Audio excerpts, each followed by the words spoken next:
Kia ora tātou.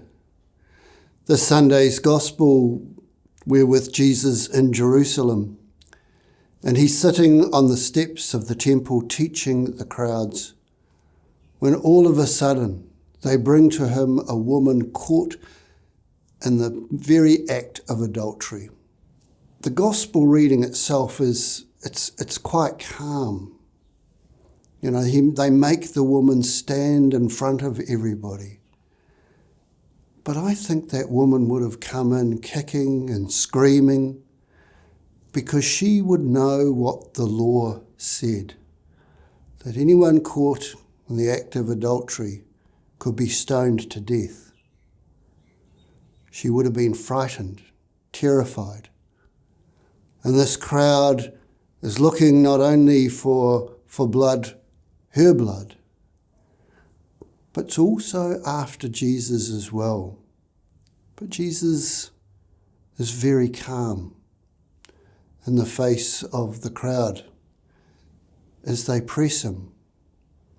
As they press him to make a decision. This woman was caught in the very act of committing adultery. And Moses had ordered us in the law to condemn women like this to death by stoning. What do you say? They asked him this as a test, looking for something to use against him. But Jesus bent down and started writing on the ground with his finger. Scholars throughout the ages have wondered what Jesus wrote. Some have suggested he might have started writing their sins in the stand that built up on the temple steps. But we can think also of that day on the mountain where God wrote the 10 Commandments. Thou shalt not commit adultery, but also thou shalt not bear false witness.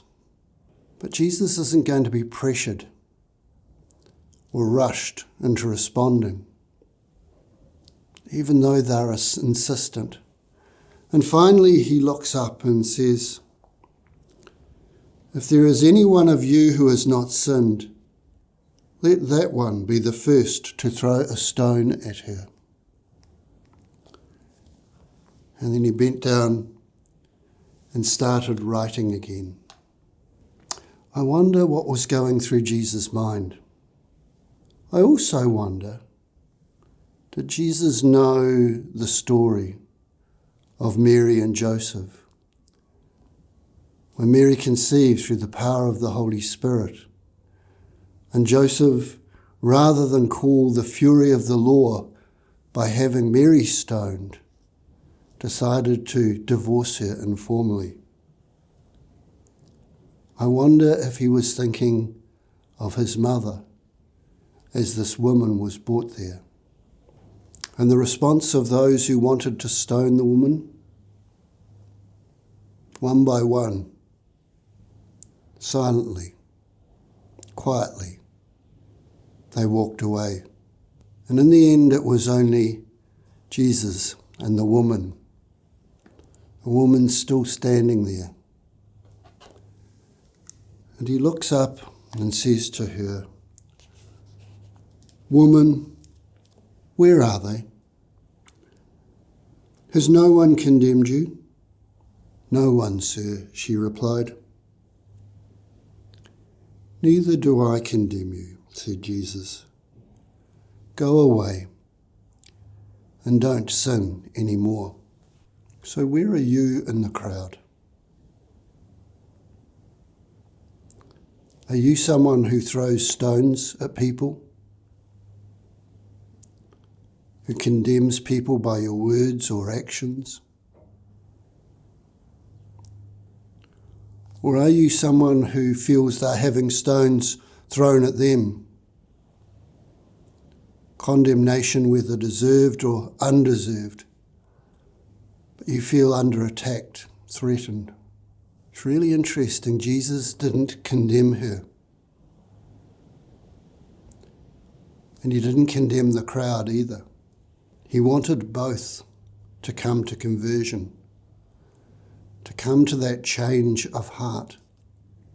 In a couple of weeks, we'll be hearing on Good Friday how Jesus was condemned. And once again, we're reminded of when he was being nailed to the cross, when he prayed, "Father, forgive them. They know not what they're doing." Jesus is not one to condemn. He's one who calls us to life. As we continue to reflect on the readings today, can I suggest that you just think about stones? Stones that can be thrown and destroyed. Stones that can be built into walls and barriers.